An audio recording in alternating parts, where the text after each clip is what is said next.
So tonight is special ed and to review the budget at the end of the day. So Susan, you're Kick it you're off? on the. Okay. Thanks for having me. We are, this information, as you know, in special ed, it's always a little fluid. So when I created this, we had 335 students with disabilities in the district, which is about 14 or 15% of the total population, which is pretty average.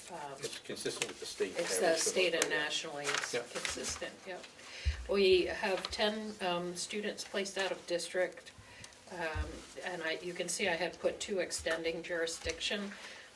When children are court involved for delinquency, they would age out of that system at 18, but they can extend jurisdiction. And so we have 2 children turning 18 who I believe are going to extend with the court system, which is a good thing for them because they are likely to graduate with a diploma that way. So it would be a smart decision for them to make. So, and then in terms of revenue, the special ed aid, formerly called catastrophic aid, that was a significant increase for us. There was legislation that it should be fully funded. The special education aid runs 3.5 times, children who exceed 3.5 times the state average tuition, we can get reimbursement. And we had been running around 69-70% on that, and this year they bumped it to 91.71%. So that was a sizable increase for us. It's my understanding that there are legislators who are still wanting to press on that to get it fully to the 100%, which would be good news for us. The Medicaid to schools money, it's one of my first bullets there. Beginning July 1st, we changed Medicaid vendors. So we had been using a company called MSB, and they were charging us 9% of revenues that we brought in. So in shopping around a company called Worldtide, also known as Easy Medicaid, combined with a consultant is 6%. So that would give us a 3% increase. Oh, That's a good thing. However, on August 27th, emergency rules went into effect that really changed Medicaid to Schools program. It was really under the umbrella of Medicaid expansion, and the idea was to include students with 504 or health plans in it. But what I know Kathy has talked to you a bit, it changed the rules so that now requires that we have a medical doctor, a nurse practitioner or PA order the service. So in the past, speech, OT, PT were able to order it as the person knowledgeable about the child, what was in the IEP, and so we now need to get the order from medical offices. So if that's the rule, that's the rule. So I reached out to over a dozen medical offices to let them know what the situation was and that they could expect to see these forms coming in. Many years ago, they used to have to sign for OT and PT, so I reminded them of that. This might look a little familiar to you, but before we could actually send the orders, they're called ORFs, an order form, to the doctor, we needed to get releases of information from parents, HIPAA and a FERPA, so that we could exchange information in order to get that. And as of this morning, we had 40 of them back, which is probably about 30% of, but it's taken us a few weeks to get the releases and the flow going. I have been attending the hearings that are happening on Medicaid to Schools program. There is a draft of a new bill coming out. I am aware there are some LSRs working their way through the legislature that's intended to help. So I've been involved in, they did say, once they make their decisions, that it would be retroactive to the August 27th date. We're hesitant to bill right now until it sorts itself out. I don't want to end up having to pay anything back, but we have up to a year to file the claim. So anything that's happening If that's the case, we will be able to recoup.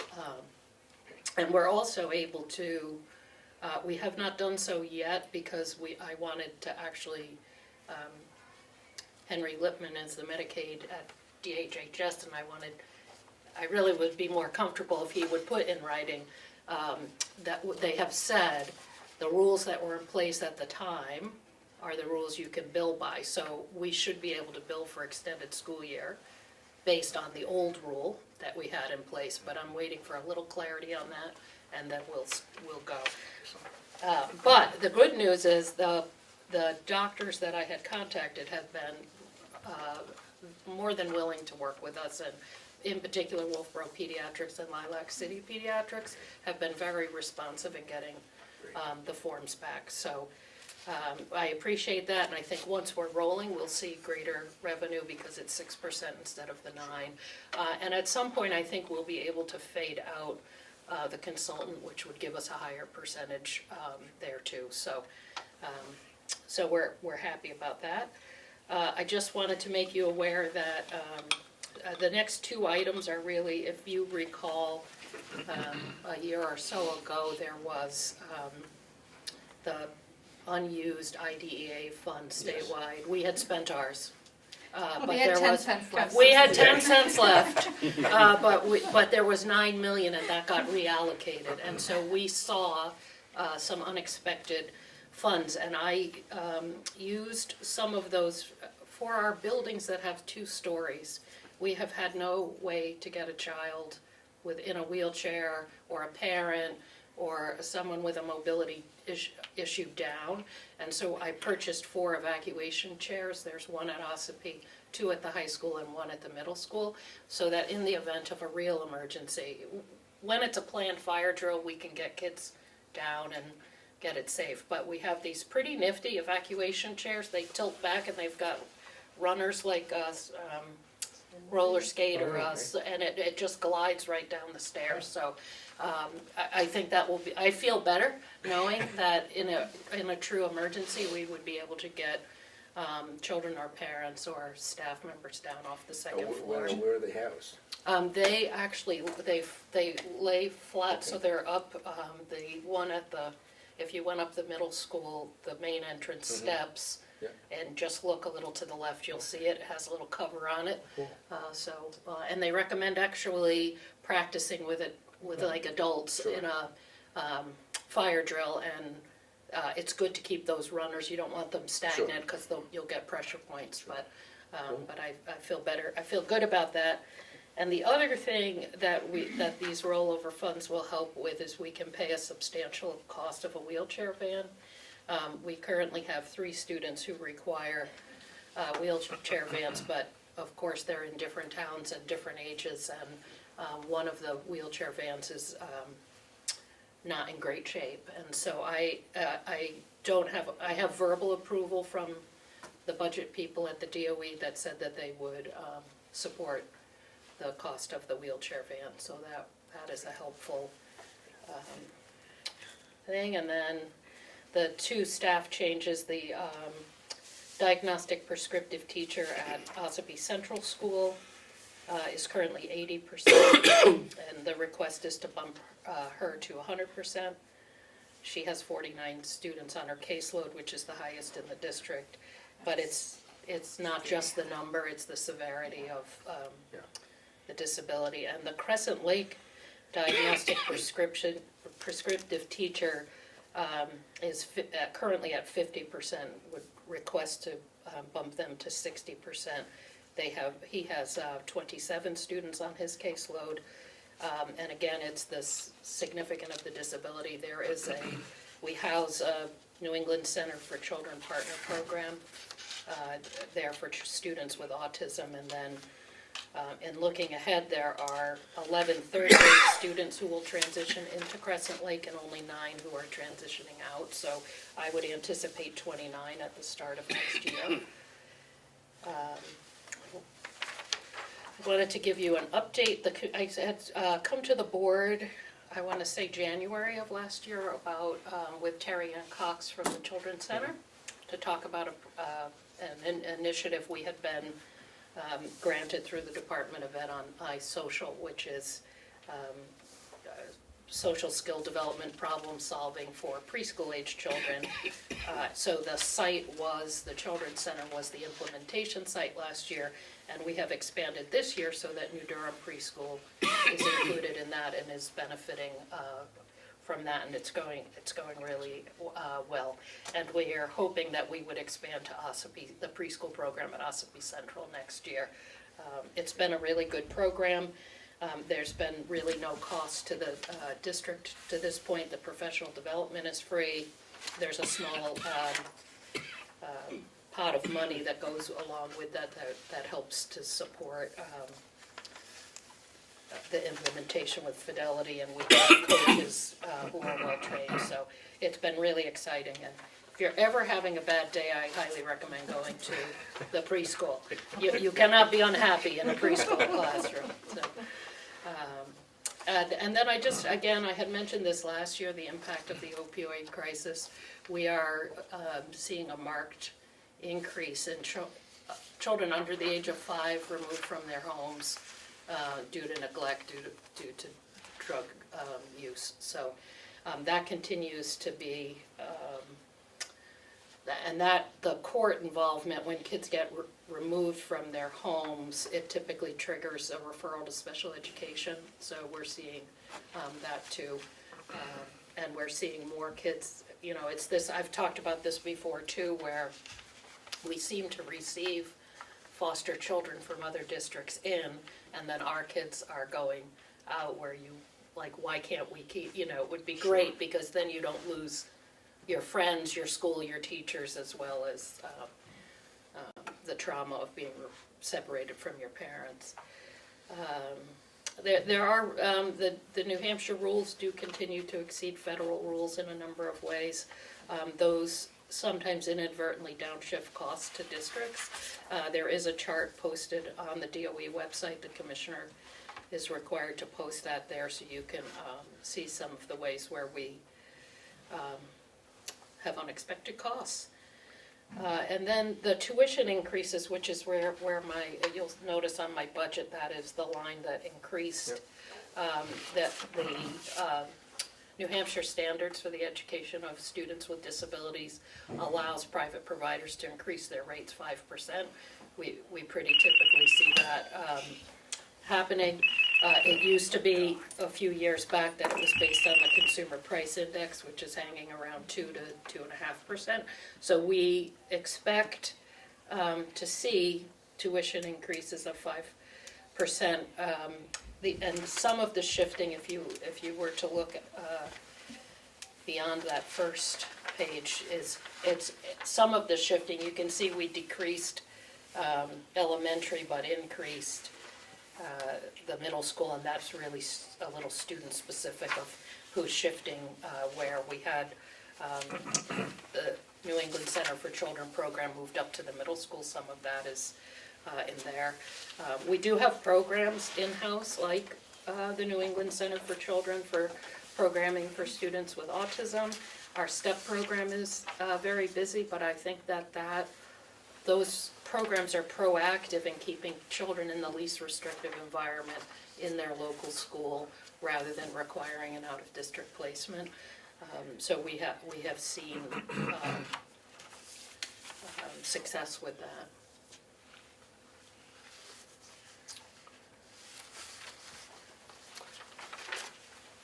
Okay. That's sort of what I have. Well, you know, great job as always. I think, you know, there's not, you know, everything is pretty much level funded. Right. Other than the tuition. Which we have very little control over. Right. So. And I have a few kids on deck I'm worried about that could go out, so you always try to anticipate. Sure. You know, you're increasing support here, but if you can't, if it's not enough, or the court. This is the one area where, you know, you look at what we've spent in the past and you can't cut back to that because you don't know what's going to happen going forward. Right. So, but I think that's really a nice looking budget. Well, and I have to say, Susan works so hard with the principals and the teachers and DPTs to try all kinds of interventions within the school setting and bring resources into the school setting for two reasons. One, as Susan said, we don't want kids going out to other places and having to be separated from their families, which is sometimes what it requires when we consider an out-of-district placement. And then the other aspect of it is that it's very expensive. And so we try everything. Or Susan tries everything with the principals and the teachers. And then it's, at some point, though, you have to look at what's right for the student, for the other students in school, and for the teachers, because these kids are really, really demanding kids. They take a lot of energy and resources. But we've also had, we've had a couple of children return from out-of-district placements and be really successful in the public school. An evaluation on one just came across my desk, and I was like really proud for that child, because they've worked really hard and are in a much better place than they were 3 years ago when they were evaluated back in public school. And so that's always, you know, that's always what you aim for and hope for. This chart is interesting. Oh, that's Yeah. my, yes. Yeah, the graph's pretty interesting. Now, is there, you think there's some kind of a reason for the developmental delay increase? Yeah, that- I do, actually. And so keep in mind that this is, if you total the numbers, it won't equal the 335 Sure, that I said, yeah. because some children can have more than one disability. Right, There's a right. primary and a secondary. I think developmental delay is probably capturing some of our students with autism. Okay, Because the numbers for autism are lower than I would expect, or that what it seems like we have. So I think that developmental delay you can use up to the time the child turns 10. So if it's not, we use that when there are more global delays, but you're not entirely sure quite what it is. And so if we may be missing, autism requires a statement from a medical doctor diagnosing, and if we can't get that or don't have that, the state requires us to do certain tests or have certain documents for each disability. So autism includes speech, academic, adaptive, and health, and so if you're missing that, or if it's not if it's a little one and you're not entirely sure, you may not want to have that conversation with a parent yet until you know. So that's one of my suspicions there. I'm also I'm also a little surprised at how the numbers of speech and language. I would expect specific learning disability to be higher. For example, I think nationally that would be a higher percentage of disabilities. But I think that I think speech is the secondary identification on a lot of children. So if you're autistic, you might also have speech because of the pragmatic language. Sure. So I think that's captured in there as well. I've thought a lot about that.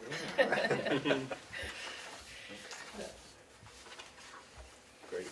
Any questions? Yeah, I was just wondering who might be in charge of the bobsled run down the stairs with the... Right, so the company that we're, School Health is where we purchased the evacuation chairs, and they came and provided training in each building. So I had the physical therapist also attend, so that, because you have, for children in wheelchairs, you need to transfer them properly from one chair to the other. So we, the principals are aware, the special education case managers, there were a lot of people involved in the training and choosing the location of which stairwell would be best for the chair to be located. It seems as though it'd be more than a one person. Yes, it's a two-person job, and each school has identified who Okay. would be, I was just thinking of other lawsuits. yeah, Yeah. yeah. And it has, it's a pretty safe chair. The way it tilts back, so you you really, Yeah, you're not you're gonna go not flying, forward. right, yeah. You're tipped back and one person's at the bottom and one person's at the top, but once it starts going, it glides, but it's not like a speeding. Yeah. So Yeah, they're- no, It's more self-propelled kind of thing. you Yeah. know. So they're Right. supposed to practice with adults? We practiced with adults. I was gonna when- say, Yes. I'll go over and be a subject. Okay. Carrie Hunt had the pleasure at the middle school. She had to ride a couple of times, so. And then there's another part to it where you have to take the wheelchair down the stairs to put them in the wheelchair. We would worry about that after. Our mission would be to get them out of the building. Yeah.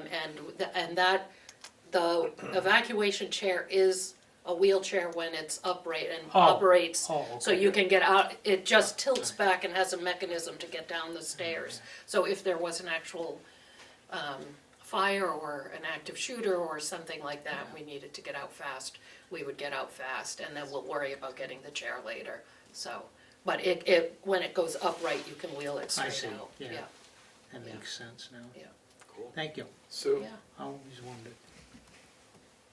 why isn't Carpenter on that list? Uh, Because that's, I mean, it's an odd scenario. 'cause Right. It's first grade, That's true, at the grade at cafeteria. ground level, but They one can level be up. around too. I don't currently have children with wheelchairs there, but that you raise a good point. Well, it's So, not the children that are there, it could be an adult. right, Yeah. yeah. Good thought, It just dawned on me, I said, what's the Yeah. definition of a second floor? right, right. We can, I know James, you thought, I thought judiciously, I guess, about where to locate, and I do currently have students at the high school in wheelchairs, so we put 2 there. I don't have any at the middle, but we put 1 chair there, and I do have 1 student at Ossipee, so we have a chair there. But I know James wants to work with me to try to increase, to get more at the middle Because school, and there's certainly a lot Carpenter of can be. locations at the middle school. that- There are, Yeah. and we thought a lot, and actually waited for the trainer, at both the high school and the middle school, to work with the trainer on what's the best location to have this Yeah. chair. So there was actually a pretty thoughtful conversation about that, so, yeah. And I'm assuming they're not inexpensive.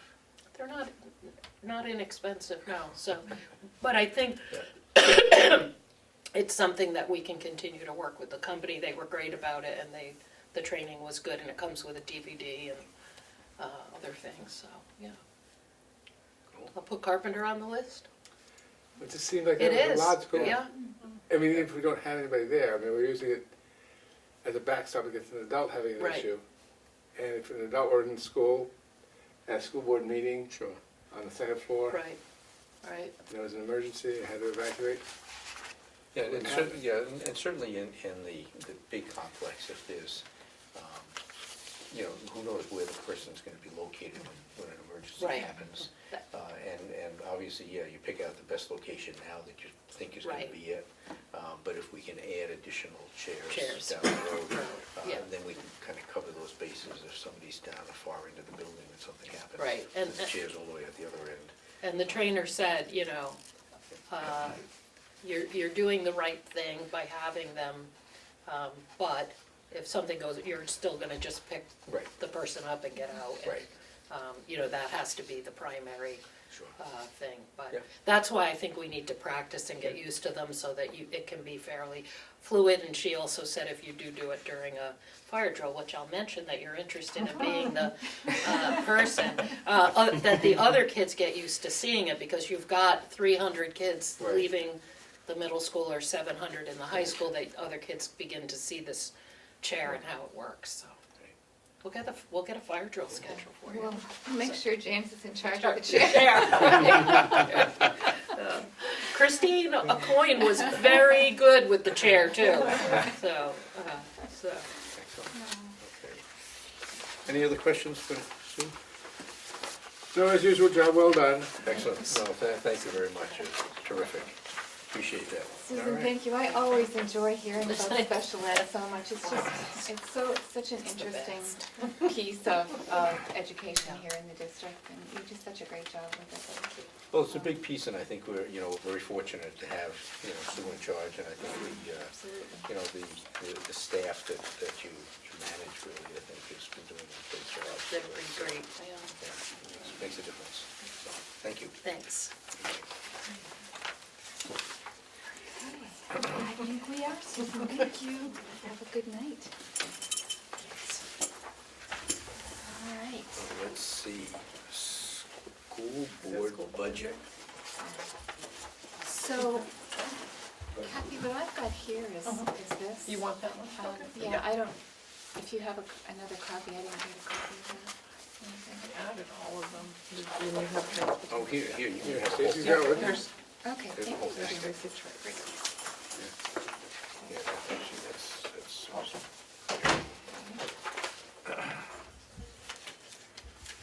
So, So do you have, because when I did my notes, I was working off of this, Okay. the proposed general budget. Do we have a copy of that? Oh, absolutely, yep. I think it just gives a little bit more detail. I made them yellow for whatever reason, I made them yellow. Okay, so I also want, Susan did a great job tonight, and I want to thank Kathy O'Glennis for putting, obviously, she puts all of this together, all of these numbers together, and when I say, Kathy, can we do it this way? Kathy, can I have this other number? Kathy, do you have, she's right there with everything, and so it makes it really great to work with someone who's Thank you. just right there to give you whatever you need. I enjoyed it. And we also worked on cuts together, which we had to do when we looked at this, and I'll explain that as we go through. I do want to talk a little bit though about, well, first, Jack, I want to let you know that we went through and we looked at those 3 schools that you asked us to look Yes. at. yeah, And we were able to find a little bit from each school. Not a whole lot. The biggest chunk we could find was 5,000 from high school supplies, and that Yeah. still leaves enough for the new art teacher. Yes. And it basically level funds the rest of it. yeah. Building and grounds, from middle school, that was up quite a bit, so we took 1,600 from that. And the LRTC, we could not find anything in their general supplies budget because. And that's fine. Yeah, so we shaved $1,000 off of professional services. So that's about as much Okay. as we could find. Well, I think there. the budgets were great coming forward. Yeah. I just, I'd just like to tweak them if we can a little bit. Yeah. But I think, you did a great job in the first go-around and Xing out what they. The principals really did. Yeah. They really did. And last year being my first year, and all consumed with everything going on and collective bargaining agreements, and this second year was like a true telltale sign. Yeah. Because there was no collective bargaining, so they still came in very low, very reasonable. Yeah. It was what they needed, not what they wanted, because there Right. is a big difference. So I told Yeah. Kathy after all of them had come to see us and explain their budgets, it was just amazing. It's such a great group Yeah. that Yeah. just take it so seriously. Well, Well, and- yeah, and watch I think we're everything. very fortunate. Yes. The administrators for the last, quite a few years now have, they kind of know the message that, there's wants and needs, and, the wants are great. The wants kind of go to you guys if there are wants that may or may not come forward. What we see at the end of the day is really what they really need. And I think that's, the process itself has worked very well to get us what they're really requiring to run their schools. So, And I think they know that if they put forward what they need and they can justify it, then we're going to support that and the board is going to support that. And I think what that means is they're not going to come in and pad their budgets because they know it's going to be X number of dollars off the top. Right. What they bring in is real. So I think that makes a difference. I've been in other places where it's more of a game. Well, it's- and I remember, Yeah. years ago, I'm gonna go back maybe 15 years ago, when the principals came in, and this was a lot of times before, you know, we'd see this list, but the list was sort of pre-cut.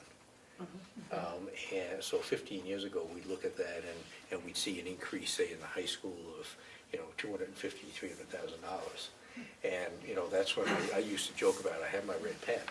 And we'd spend a lot of time, because those meetings, those three principals would probably spend 2 or 2.5 hours with us. And we'd Yeah. line out and, you know, well, why do you need this, why do you need that? Yeah. We'd go through that whole process. And, you know, I think once the kind of message got out where, you know, if there's something specific that you really want and you can justify it, you know, put it on your list. But other than that, Yeah. put down what you actually need and you'll probably get it. And I think for the last 8 or 10 years anyway, that's Yeah. pretty much been the process. But I remember those days way back when, sitting there and, you know, looking at these big numbers. And at the end of the day, you have 9 schools with, you know, an increase of about $1.1 million. And, you know, that's just not gonna cut it. Yeah, and that's So, just, yeah. you know, I don't want them to come in like that No, because no. it's just a waste of Right, time. right, and I think that's really what it came out to be. It was a waste of everybody's time, because they knew, they padded their budgets, they knew they weren't gonna get it. So this way, you know, Yeah. they bring in what they really need. So I think it's worked out pretty well, so, okay. So I'll start out with, under the expense object, and I went, Rick, do you want a packet? Yeah, Is there yeah. an extra? Rick, yeah, take one of these, because this is great information to look at. Appreciate it, thank you.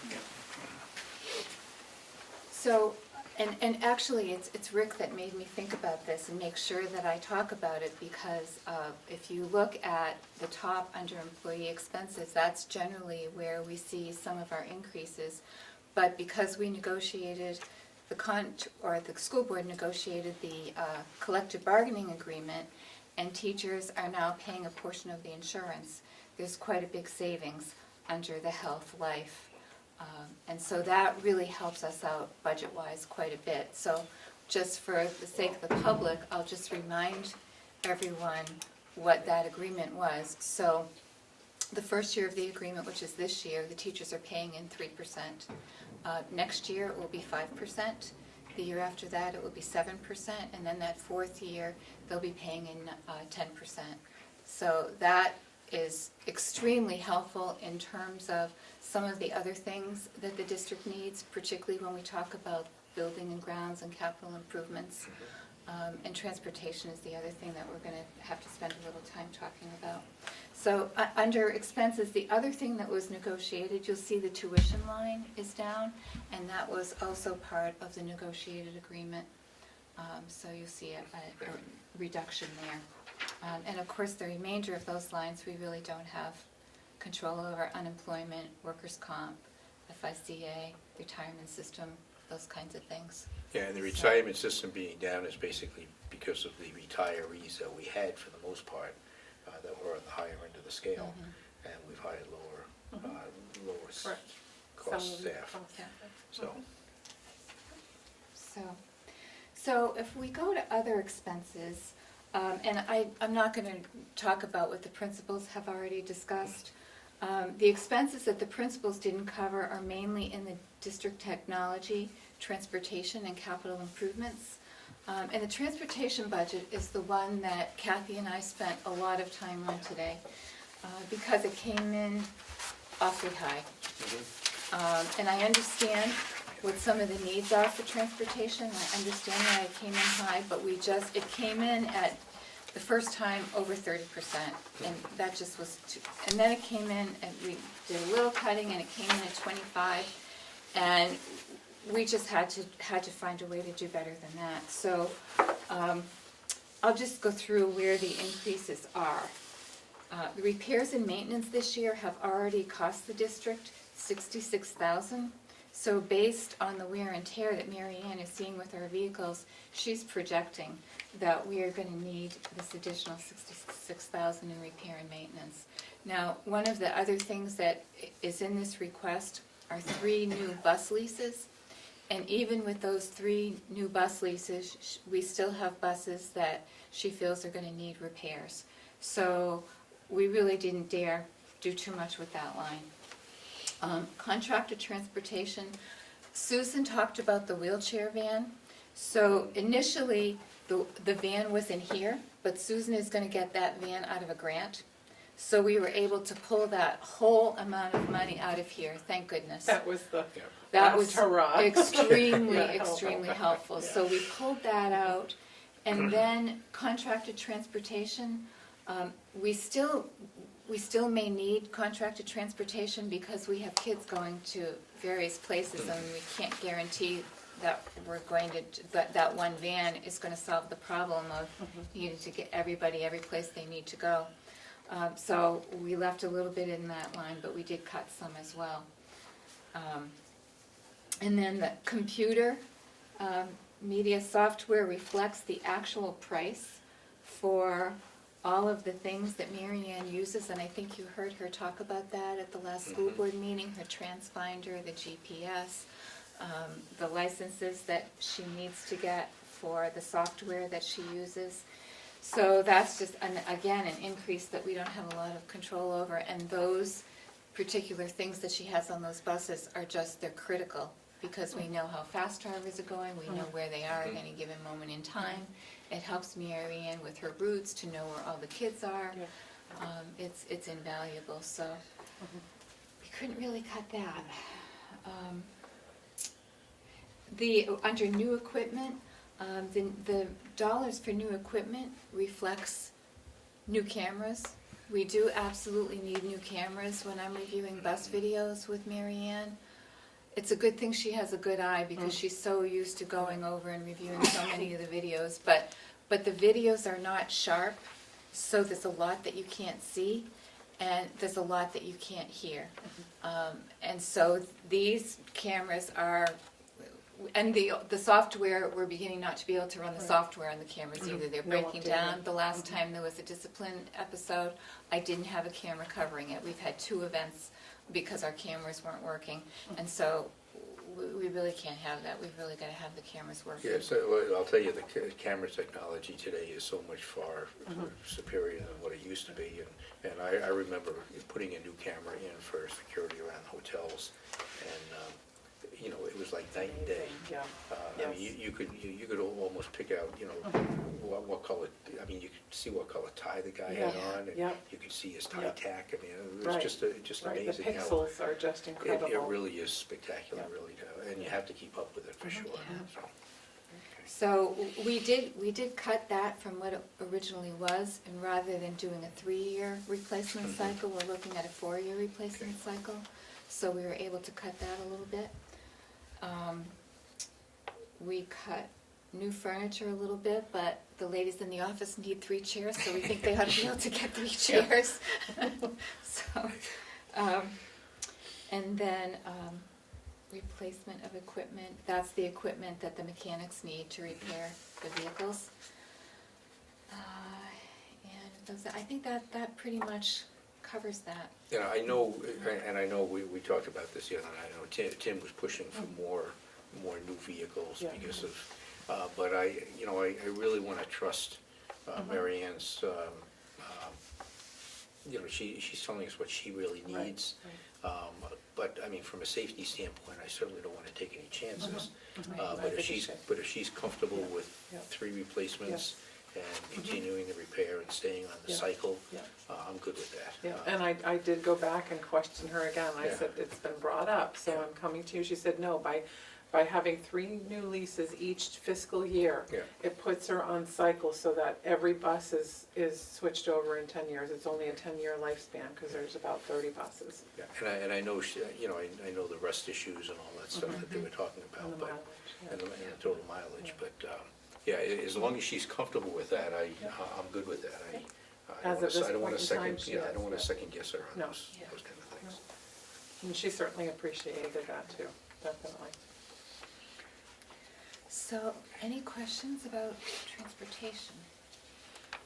You know, our transportation department does such a great job. I mean, it's a big increase, but, you know, $91,000 is nothing to sneeze at, but it's, I think it's necessary. And again, if you look at, you know, $66,000 of that is in repair of the existing buses to keep them as Yeah. safe as, Right. and up and running. I think that's great. And much of that is done in-house. Right.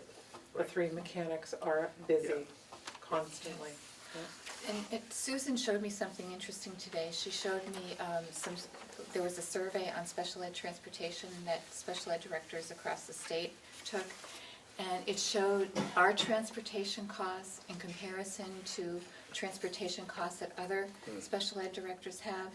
And we were in the lowest band. We were in like, I can't remember exactly the numbers, but it was the lowest band.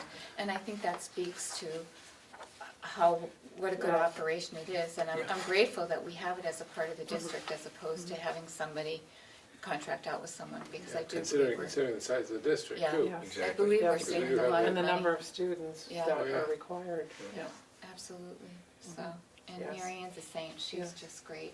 Her presentation to you was it underestimated herself. Every day is a juggling act with issues or how to balance everything out to make sure the kids are where they need to be, whether it be the regular routes, whether it be the after-school bus, field trips or sports events.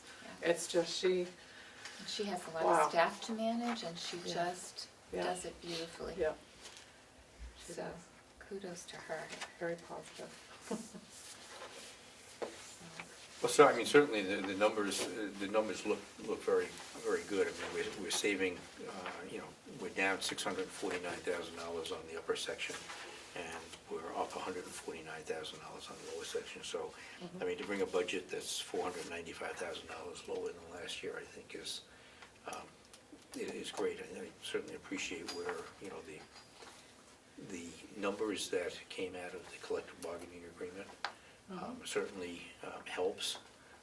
That's kind of what we were hoping for, that the health costs, even though we made some offsets on the percentage increases on salaries, to make sure nobody was getting hurt along the way by paying part of their premiums.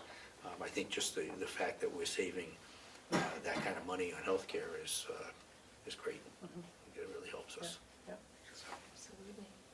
So the next area, if you're ready to move on, is district technology. I don't think I have a copy of that for them, so I will have to make one.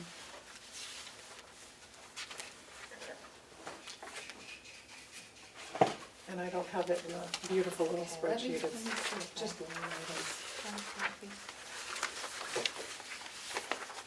I think we do, but it I wasn't should. clean.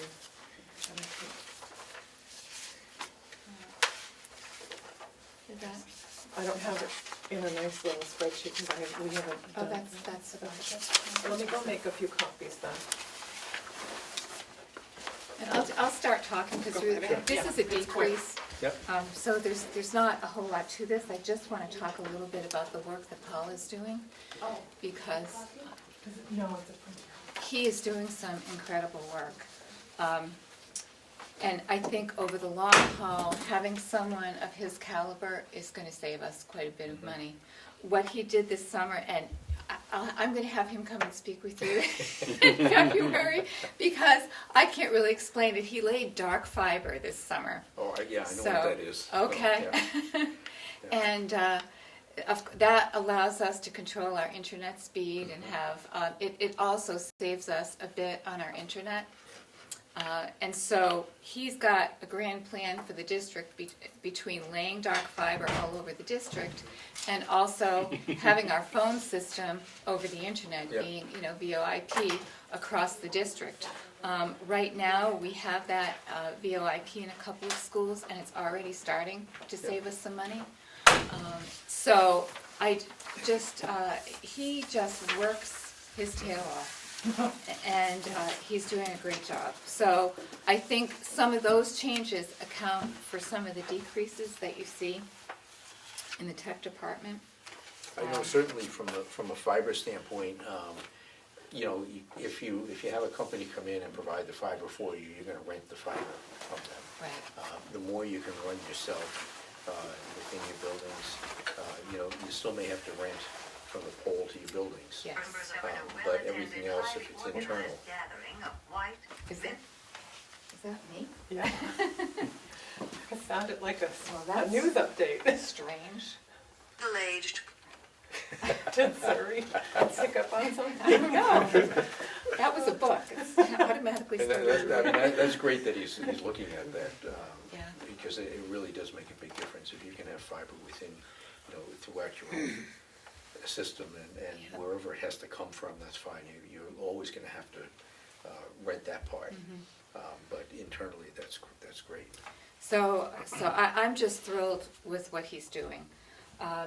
Now, with this budget, even though this is a decrease, this comes with a request for a staff member. And when I tell you everything he's responsible for, along with, it's Paul, and then Jacob is part-time, and then Carlos and Alyssa, so there are 3.5 staff members. But that group is responsible for all teacher and support staff, laptops, and computers. So just think about how many computers that is to start off with, okay? All student Chromebooks and iPads, smart boards and interactive whiteboards, document cameras, projectors, all the security cameras at each school, and we must have over 200 Yep. security Yep. cameras now. 200 printers. Our schools that do have the security swipe systems, he's responsible for that. If we have a glitch, if a door's not locking at the right time, or if there's any glitch with the system, any time of day or night, somebody's gotta fix it, because we can't have our buildings insecure. So that, the firewall on the entire computer system, 2 virtual hosts, 23 virtual servers, 11 Active Directory controllers. I don't know what PBX is, but he's responsible for It's a PBX. telephone. Okay, Your phone. and VoIP devices. Which is- So, and then, in addition to that, if you've been in, Dana, you know from being in the school, if you have a problem with your computer, what are you gonna do? You're gonna say, I need somebody to help me right now, right? Yeah. So, they're responsible for all of that, so I highly support adding an IT staff person, and it is in the bottom line budget that you see. Technology is just becoming such an integral part of our existence. Yeah, yeah. And from kindergartners to 12th graders and To all us. staff, Yeah. everyone at the SAU. Yeah. So, Well, I think the fact that that position is already in the budget numbers that we're looking at is kind of a no-brainer. We do have to keep up with technology, there's no question about that. It's changing so fast, and to shortchange our students and staff and all that by not providing the proper staffing to make sure that we're staying up to date is short-sighted, so I Yeah. think that's a very good move. and the other thing is, by having another staff member, it's gonna free Paul up to do the big picture items that are gonna save us some money. Because he can only do so much, and he's got his finger in And everything. every time I So- talk to him, he's always like, that's the big picture. And he's always going a mile a minute. I mean, maybe that's part of his personality too, but he's going a mile a minute, but he's like, I can't do that right now because I'm concentrating on the tasks at hand. So yes, he's like, oh, I just get so Yeah. excited in my head with all these ideas, but he has to Sure. come back Yeah. down and Well, take 'cause care of it. he has Yep. to take care of Yep, Now, is Yeah. the is, smaller things. And obviously, we've budgeted a lot for new equipment and all this year. This year's budget was a big number. Yeah, And because we've gotten Right. that, yeah, that the this service year's was budget, very, and firewall, Yeah. yep.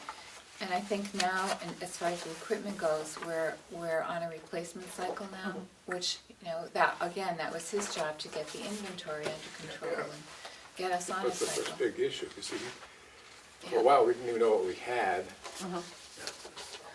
Yeah. Purchase orders were going out. Well, you gotta have the right person. Yeah, somebody could. Now everyone Yeah. goes through Yeah. him Right. You need a librarian for quotes. for computer services. Well, it is true. You have to have somebody that knows all the Yeah. pieces. And, Sure. again, if one particular item goes down, even if it's just one smart, smart board, whatever it is, somebody's gotta be able to say, okay, we can fix that, or we have to replace it. You know, we gotta have somebody with that knowledge. Right, and, you know, again, some schools contract out, I wouldn't wanna do that, it's too expensive. Yeah, So- that was an argument I had in my last life. We contracted services out, and we paid much too much for getting very much too little. And I kept kind of forcing the issue that we really have to have somebody in-house. It never happened, which is okay. Somebody else is working with that.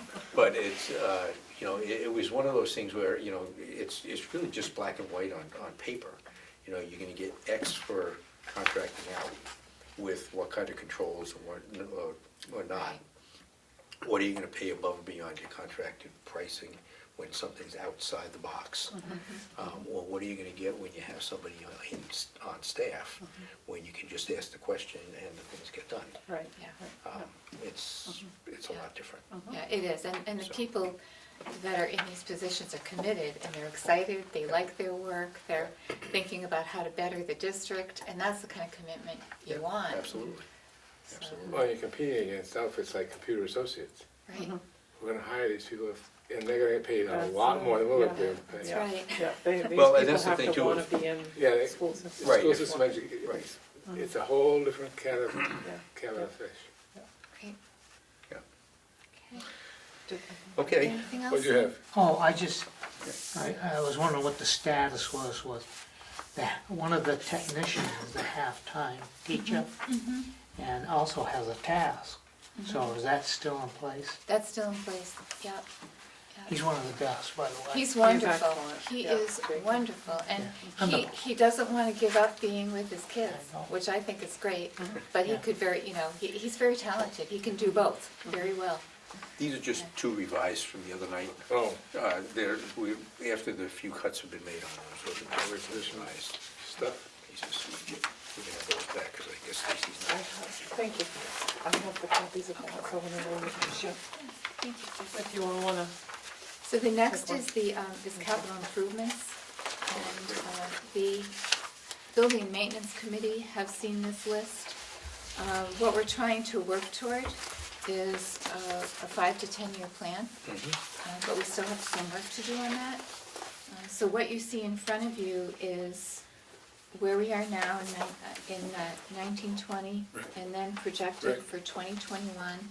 And then the last things on the list are more of the 5-year plan. And of You're course, if we end up having the funds, if some of these things cost less than we're anticipating, Absolutely. we'd want to move down the list. But we're already at $272,000 just for the things that are in the plan for next year. So we won't be able to do all of it. Right. A lot of this is security. I think you all know that we had a Homeland Security assessment done a year ago in the summer.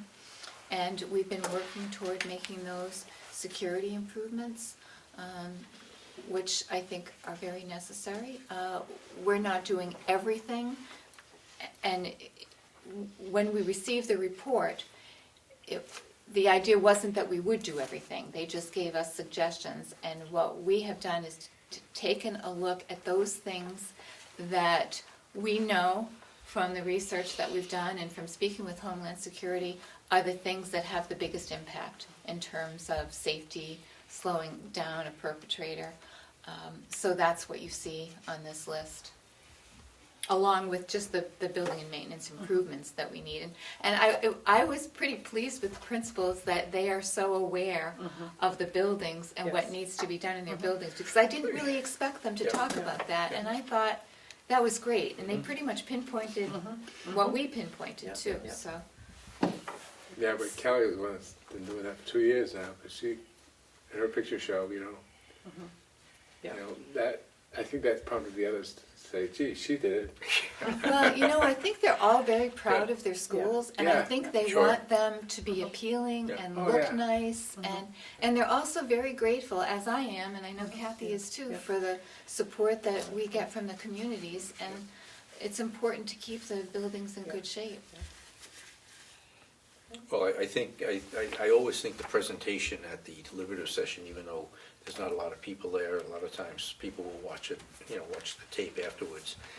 I think the fact that we can show what we spent the $200,000 on, in each year, what we're proposing to spend the money on for the following year, it only makes sense, and I think that little caption, this is how much you'd spend on a $200,000 house or whatever compared to the, the millions of dollars and how many square feet we have in this district, really kind of nails it to say, we're trying to take care of the buildings. And I think, like I said the other night, it's like the old oil frame filter commercial, pay me now or pay me later. Same thing with the buses, if you don't maintain them. But buildings the same way. Let's spend the money now, repair the buildings, do what we have to do with them, so down the road, we don't have a much bigger problem. So, And it's a constant reprioritizing. Yeah, absolutely. Constant, so you keep that long list, and keep moving on up and plugging through, and, and it's been encouraged to have the building principals talk with Phil and Sarah to let them know the maintenance issues, just so that, then Phil and Sarah, or Sarah can come to me and say, this is being, moved up the list because it's, Right, it's more yeah, of an I issue thought that now. was kind of interesting, when they said, yeah, we had Phil in, and, Phil said this, and Phil said, Phil, they're not shy about doing that, which is a great thing, it's a good thing. Okay, and then the last item would be the turf field, and we would recommend continuing that as As a also warrant. a reserve. Yeah, I think it only makes sense, how many years are we into it now, 8? Is this gonna be the 8 year? It's 7th or 8th. Somewhere around there. And, again, if we, again, kind of pay me now, pay me later. If we can take the funds out of surplus at the end of the year, the rest of it goes back to the taxpayer. But if we can take that $60,000 out of the excess funds that we have left over, put it away, at the end of the day, we can write a check out for $720,000 or whatever it is, and we don't have to go back to the taxpayers and say, your budget's gonna go up next year by another $250,000, $300,000 because we didn't put the money away before. We had the money, let's put it away, we're gonna earn some interest on it. And we are, Yeah, which is great. Yeah, we're earning some interest on it, so what we put away has earned us some additional money, so I think it's the prudent thing to do, and if the field does not have to be replaced in 12 years and it's 14 years, fine, then we're putting money away for the next time. Right, because it's specific to yeah. just the turf field. Right, and, the turf fields are only gonna last a certain amount of time, and granted, we're taking great care of the field, so if it does last a little longer, that's fine. But if it doesn't, it's short-sighted not to keep it I going. think it's a wonderful way. Anything else? So what I was gonna say about the fact that, the maintenance turned out to be a big plus. Yes, it Yeah. has. No, And as long as we should really, Extended few years. being on that schedule and having the guys from Turffield Yeah, here who, they know a lot more about it than the other people we're talking Yes. to. yeah, Yeah. yep. I mean, he was an actual dude, not a It's the difference- salesperson. I was just gonna say, it's the difference between sales and an expert in turf fields. Yeah. Oh, yeah. Ones who have been on Yeah. I heard NFLs, yeah. that, it's field Yep. turf, their name is field turf. Yes, And I know some of the schools around that have turf fields are not having the success we've had. no, they're not. And, there's reasons for that. Yes. Either what they first put in, or how they've maintained their Right, fields right. going forward. Yeah. And, I think we've done a great job on that. Definitely. How long was Interlakes before they had to change it? That wasn't very long. I don't know. Because remember they had the blue one? Yeah. The first iteration was- Interlakes, I don't know the exact number of years, but. But it wasn't many. It wasn't many, it was maybe 5, 6 years, something like that. It was a lot less than what we're talking about. I think they've learned the lesson, maybe. Well, they went with the same people we had. Yeah. They went to a green field and they told them, they said, don't ever try to match somebody else's color, because that doesn't make any sense, it doesn't hold up. But I do think I've been on that field, I've been out here on this field, and I've been on the field over there. Oh, yeah. And I still think, you know, we're paying much better attention, I think, Oh, yeah. on how we're yes. maintaining our field. Absolutely. That's just my opinion. Absolutely. Yeah, well, I think it's But- true, and I think that's Everyone's confirmed grateful. by the fact that when the turf expert came out, he said we were going to be able to get more years out of our turf field. Yeah. Now, where we are with the capital reserve is just about right, even with the extension. Yeah. So Sure. I think it's gonna Yeah. work well. Oh, yeah, no, I mean, Yeah. certainly. I think it makes a lot of sense. Okay. Okay, Rick, any questions or any comments? Just a comment. Yeah. It's great to see how this goes together, and it's tough to see that without being here. And I love how the staff comes in with their needs, like you said, Yeah. not shooting high to get knocked down low. That's a lot of effort not needed for everybody to put in to run like that. And also, at the end of the year, I'll just assume that people aren't running around spending money so they don't lose it the next year. Correct. We're very, Is it savings that goes into the reserve or? yeah, you're absolutely right. Right. We spend the money that we have to spend at the end of the year, whatever's left over, you know, goes back to the taxpayers, except for the 60 grand if we get approval for that.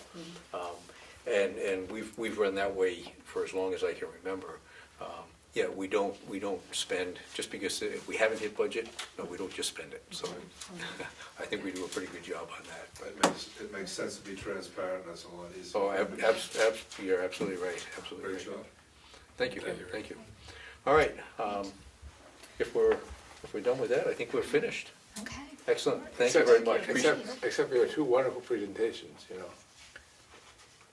When the time comes, you gotta say this to the whole board and then the rest of the. Oh, sure. Oh, they'll put the PowerPoint together for me, see, and then we'll put it all out there and get it approved. But I mean, it's great news to know that, I think some of the hard work in, again, when you look at the bottom section, and you have a budget last year of $7,693,000, and all the stuff that goes on, we're asking for an increase of $149,000 from $7 million, a 1.94% increase.